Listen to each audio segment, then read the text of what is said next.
On November 7th, 1932, my father and his dad sat together on a fall evening in their little Cuban town, gazing at the clouds in the distant horizon.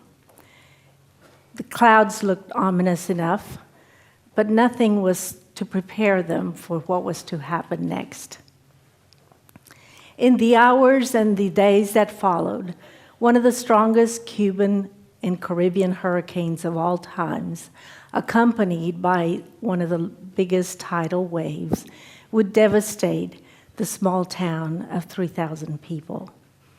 My grandfather took the family from one safe home to the next. And finally, on the night of November the 8th, they had reached the highest point of the safest home in that village. My father and his dad sat together on the ceiling rafter of what appeared to be the safest home in that village. They watched the continuing rise of the tide of the impressive storm. My dad asked his dad, "What time is it?" And suddenly, in an instant, the home broke apart, and he was separated forever from his father and his family, and found himself alone in the tempestuous Caribbean Sea. Most of his family perished that day. He survived to be raised by the kindness and the generosity of strangers and extended family members. 30 years later,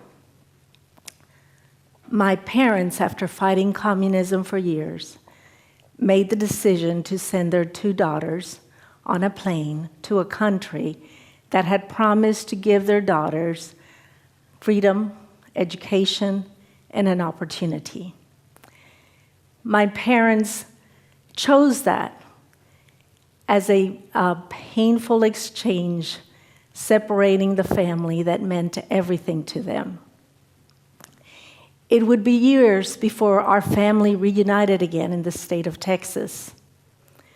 Both of those experiences were blazoned in my heart, 2 experiences separated by 2 generations that weighed heavily as I decided my life career choices. I knew in my heart how vulnerable families were. I knew the fiber of the family could be torn apart, sometimes in an instant. But subconsciously, I had a passion for families. And so, in medical school, I chose a career in pediatrics and working with families, and I followed that career with laser beam focus. Choosing the Valley was a series of synchronistic events, and certainly the Valley would offer a view of families like no other. We know this story well. The things that tear families apart: poverty, low educational attainment, underemployment, unemployment, health disparities. Yet today I choose to talk to you not about the things that tear family apart and make families struggles for basic life needs, but I choose to tell you about the lessons that I learned from families that learn to survive and thrive in spite of those struggles. But before I tell you about those lessons that I learned, let me tell you about my first lesson in the Valley. Let me digress just a little bit. Before I left the sanctum of medical school, we were allowed and given an opportunity to dream. And so dream we did, and we wrote a grant which was funded. That grant was a healthcare delivery system that used at its core healthcare workers or promotoras. We call the program Community-Oriented Primary Care Program, or COPRIMA. And we chose the two communities as two of the poorest communities in the Brownsville area, Olmito and Cameron Park. The call went out to those communities for anyone interested to become a community health workers. We were flooded with women who wanted to be taught on how to be a community health workers. What resulted was that these women were empowered by a simple opportunity. We showed them the mirror of what they were capable of, and in turn, they used that opportunity to empower themselves and their families. What these women did was extraordinary. We chose women that were committed to go house to house and teach their neighbors the essence of health and wellness.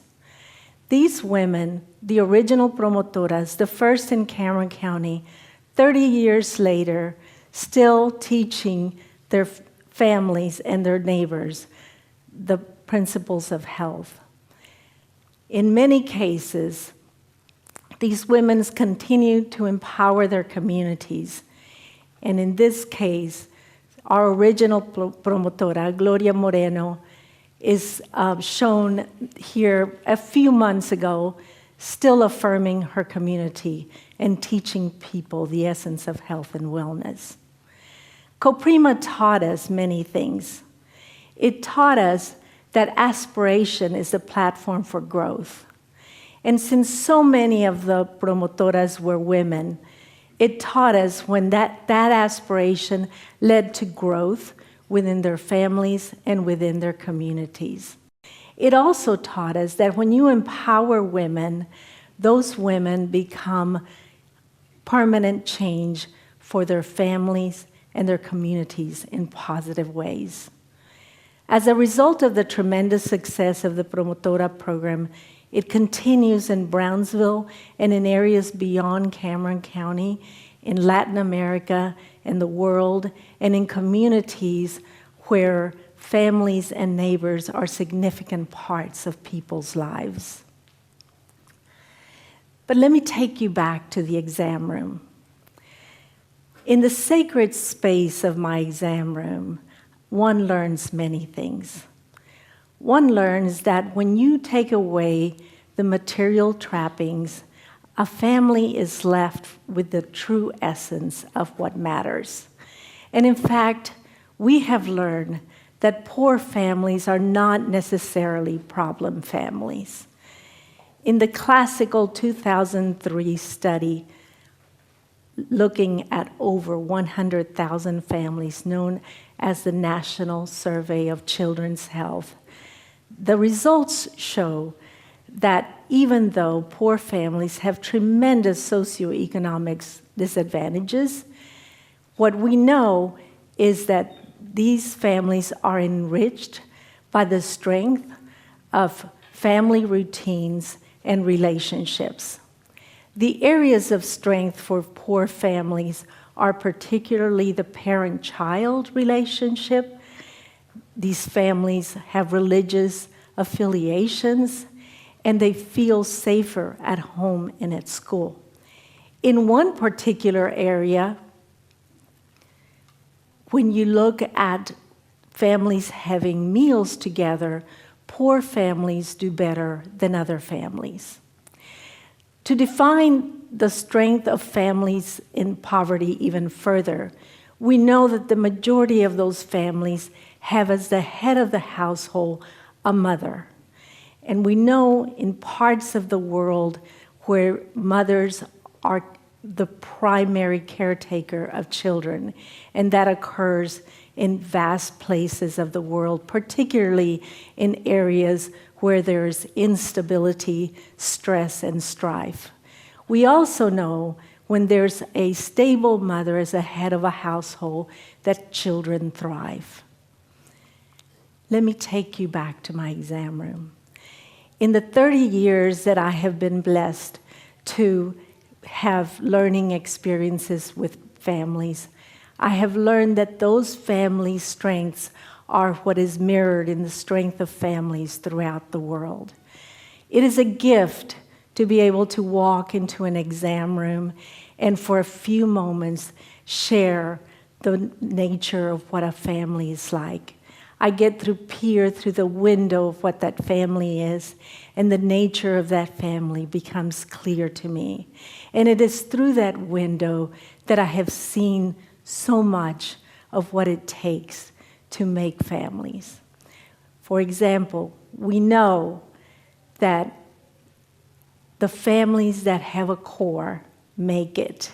And we know that in most cases, that core is a mother. And we know that the family strength comes from that core. In 1994, the Carnegie study showed that the ideal place to plant a child is a home that is intact, cohesive, a nuclear family that is dependable under stress. Not free of stress, but dependable under stress. Over 20 years later, that formula hasn't changed. We still know that the ideal place to plant a child is a family with a core that is dependable under stress. I get to see that in my exam room every day, and it's usually a mother that says to me, "Let's get it done," and they do. We also know that a family that has trust and respect makes it. We know that when there's trust and respect and strong family ties, that you create a circle around a child that allows that child to develop strong self-esteem and teaches that child to develop strong, positive relationships. In the 2007 study of Every Child Needs a Hero, they interviewed about 1,000 children between the ages of 6 and 17. And what those children cited was that their family was the most important things in their lives 87% of the time. And their mom or dad was cited as their number one hero, ahead of even Batman, Superman, and even John Wayne. In my exam room, I know that what a child needs is a mom or a dad that is there present, caring, respecting, trusting, and communicating. And lastly, and most importantly, we have seen that a family that has a caring heart makes it. There's overwhelming evidence that a caring, nurturing caregiver literally changes the biology and anatomy of the human brain. This is particularly true in the first 3 years of life, but it is true all throughout childhood. In our exam room, we get to peer through the window that allows us to see how caring a parent can be and how caring a parent can act. So in the end, the most remarkable thing is that these are simple things that don't require material gain or goods. They are qualities of the human heart and the human soul, and they are gifts that parents give to their children each and every day. Gifts that really say, with quite a bit of knowledge, that we are in part the ones who determine our circumstances and that we define our destiny. Yes, we're vulnerable, but we certainly have strength and resilience. So it is, whether you're sitting on a ceiling rafter on a stormy night with your life as you know it about to end, or on an airplane about to go into the great unknown of a new country, or in an exam room, opening your heart and soul to what seems to be a perfect stranger. When it comes to children and family, allow the strength of the families to define who they are. and then work with all your might to support their efforts. Perhaps it was said best by the sole human clone in the movie Cloud Atlas when they said to us, "Our lives are not our own. From womb to tomb or birth to tomb, we are bound to each other, past and present, and every crime and each act of kindness gives birth to our future."